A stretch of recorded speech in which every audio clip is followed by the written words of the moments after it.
La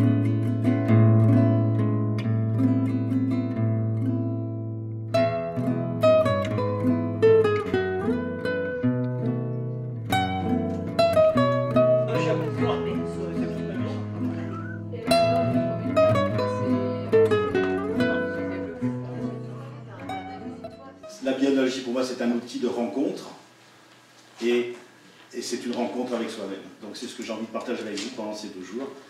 Et je remercie toute l'équipe qui a organisé tout ce congrès et tous les gens qui sont là. Il y a des gens qui vont se faire.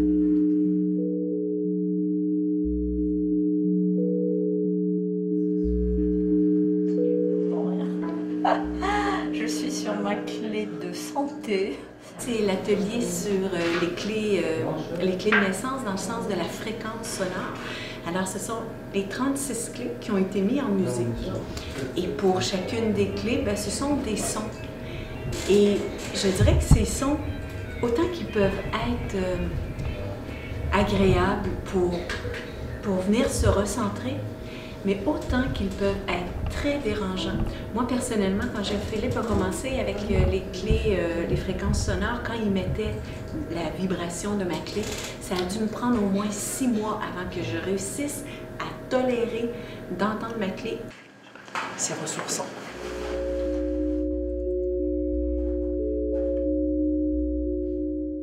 On connaît déjà sa clé. Voilà. Et après, je suis thérapeute, je fais du détachement des traumatismes. J'ai conforté pas mal de choses et ça permet d'avoir une approche autre avec les patients. Le 9, c'est l'accueil, l'abandon. Rien ne dépend de mon pouvoir personnel. Et en fait, j'essaye de m'approprier ces clés et avec sincérité de trouver, d'accueillir les mots qui me sont proposés. Tu vois, s'il y a un mot qui résonne pour toi et que tu sais que quand tu vois ça, tu t'orientes grâce à ça. Et si tu l'as pas, en dualité, tu peux être perdu. Que je prends la responsabilité de ma vie. Il n'y a pas de causalité. Donc tes repères à toi, c'est de penser qu'effectivement que chaque chose a un sens au niveau de la conscience.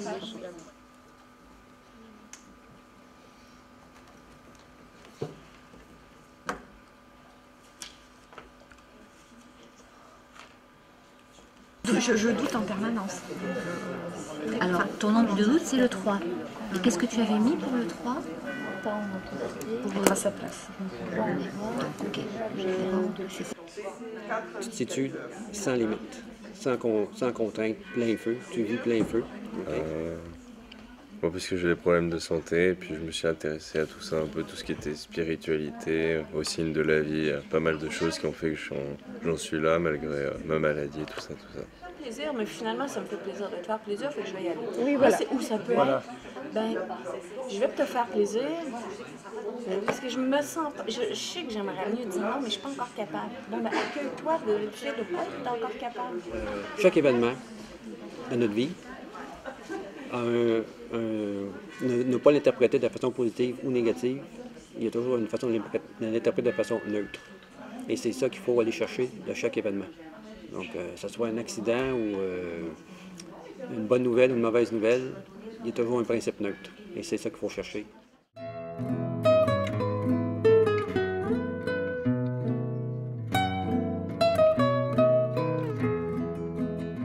L'atelier l'arbre de clés pour en fait simplement que les personnes puissent voir à quel type de besoin ça peut répondre, qu'est-ce qu'on peut aller trouver, chercher dans l'arbre pour se reconnaître, se réaligner. Voilà un petit peu l'outil que c'est pour nous. En de comparaison, dans la comparaison, tu te contrains. C'est vraiment la vie dans son authenticité, quoi. C'est plus accroché à une chose ou une autre quand on est sur ces 3 plans, donc le temps ou l'espace, c'est vraiment être dans la découverte en permanence, de se laisser surprendre. Donc c'est vraiment aller contacter l'essence de la vie. Enfin, ce qu'on peut, donc sortir de cette fonction animale qui est la survie, on va faire par rapport à l'extérieur, mais non, d'être dans cette réalité de l'univers que l'on est en fait, donc dans cette expression-là.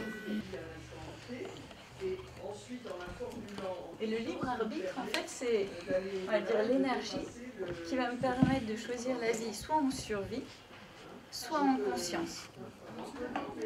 Elle va être dans la dualité quand elle aura choisi, entre guillemets, une vérité extérieure. Quand elle est dans une vérité extérieure,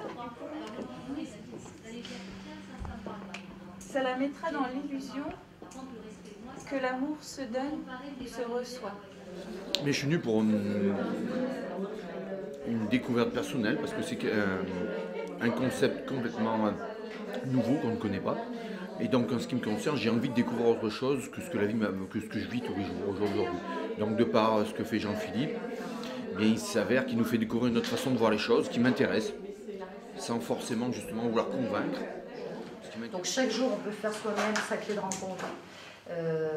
Voilà. Sinon une clé de rencontre par rapport à une personne ou une clé de rencontre par rapport à un événement spécifique. Ce qu'on a vu un petit peu là, un petit peu autour, un petit peu chez tout le monde. Voilà. Donc, en regardant que le positionnement dans les médias, parce que c'est vraiment la première énergie qui va nous permettre de voir comment ça se passe. Si c'est par exemple un 2, est-ce que je suis en attente par rapport à une personne, voilà, donc pour que la relation soit fluide, puisque je rappelle que la clé de rencontre ne sert qu'à intégrer la clé de l'autre, tout simplement. C'est juste une interface. Le but, c'est pas de vivre complètement la clé de rencontre, c'est pas la clé de rencontre qu'on vient chercher, c'est le passage pour intégrer ces autres clés. C'est la bianalogie qui nous aide à chaque fois de nous recadrer en conscience. Donc c'est-à-dire qu'un événement qu'on aurait pu vivre en dualité, mettons pendant un an, ben, petit à petit maintenant on se recale pour que ça devienne de plus en plus petit, pour qu'on le mette tout de suite en conscience. Et moi personnellement, à chaque fois que maintenant qu'il m'arrive quelque chose, je fais 90 secondes, comme on l'a entendu ce matin, de réaction dans la révolte, de l'émotionnel. Et là je plaisante parce que des fois c'est un petit peu plus. Mais à chaque fois, ça devient vraiment une philosophie de vie. C'est-à-dire que je me dis ça y est, il y a quelque chose, ou un événement, ou une personne qui m'a dit ça, ou je suis tombée, ou j'ai encore perdu mes clés, peu importe. À chaque fois je me pose et je me dis bon, qu'est-ce que ça veut dire? Donc je le passe par cet élément neutre, par cette rencontre, cet élément neutre, et automatiquement on tombe après ce qu'on appelle dans les principes de Juliette. Chaque chose, la vie à chaque fois vient nous dire ça tu l'as pas intégré, ça tu l'as pas intégré. Donc on reprend toujours la même claque jusqu'à un moment donné on dit bon d'accord, ça suffit, j'ai compris, ça veut, ce que la vie me dit ça veut dire ça.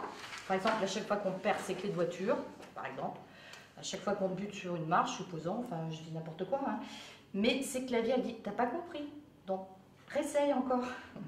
Et après quand on arrive à se positionner et qu'on l'a intégré, ça va tout seul. Et même quand parfois on bloque, qu'on ne comprend pas ce qui se passe, ben c'est tellement chouette de se dire ok, là tout de suite, là je ne comprends pas, je vais laisser passer, je vais un petit peu lâcher, et puis tout d'un coup ça va revenir, et là je vais dire ah ouais, c'est pour ça que c'est arrivé. Mon conjoint a des problèmes de batterie au niveau de sa montre, donc première montre qui arrête, il change de montre, la montre s'arrête, on achète une souris Apple avec les piles intégrées, les piles ne fonctionnent pas. Et là j'ai dit maintenant il va falloir quand même penser aussi à ce que ça veut dire pour toi une pile, voilà, que tu puisses comprendre ce qui se passe. Et c'est ce qu'on a commencé à faire. Et sur le chemin, la première montre, effectivement, la pile n'était pas bonne. Pendant qu'on travaillait sur ça veut dire quoi, faire une pile, faire des réserves, etc., le monsieur nous dit mais c'est pas la pile, c'est un petit élément qui s'est mis dans le cadran, la pile elle est bonne. Et là je me dis, je vais arriver à la maison pour essayer la souris, et la souris on n'a pas changé les piles, on les avait achetées et elles fonctionnaient. Donc au quotidien ça marche. Quand on comprend le principe, ça n'a plus besoin de s'exprimer. Quand on a goûté à la conscience, la dualité, on n'en veut plus. On voit toujours des événements comme je suis heureuse parce que ça va bien à l'extérieur. On devient véritablement maître de son destin si et seulement si on est dans la certitude absolue que chaque chose a un sens. Et ça marche pour tout, mais pour des petits détails complètement qui semblent anodins. Et après, c'est des pièces de puzzle qui se rassemblent. Et on se dit, ah, mais c'est ça que la vie voulait me dire. Ah oui, bah, si je me repositionne comme ça, bah, ce sera tellement plus fluide. Ce congrès, s'il a eu lieu, c'est grâce au talent de Béatrice.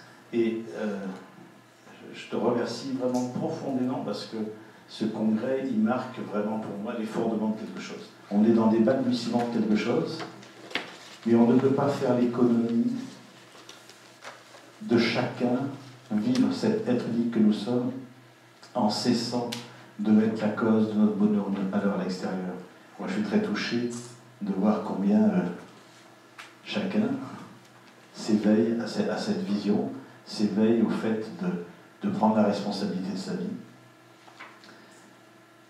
Et c'est justement quand nous prenons la responsabilité de notre vie que nous rentrons dans notre créativité, que nous rentrons dans cette richesse extraordinaire qui donne accès à la totalité et qui est vraiment où tout est possible, où tout peut se révéler. Il nous faut sortir de l'idée de rester accroché à ce que nous connaissons. Il faut tout remettre en question à chaque instant. Et ce que l'humain appelle le rien, c'est cela qui est réalité. Ne croyez rien de ce que je vous ai dit, expérimentez. Merci à tous.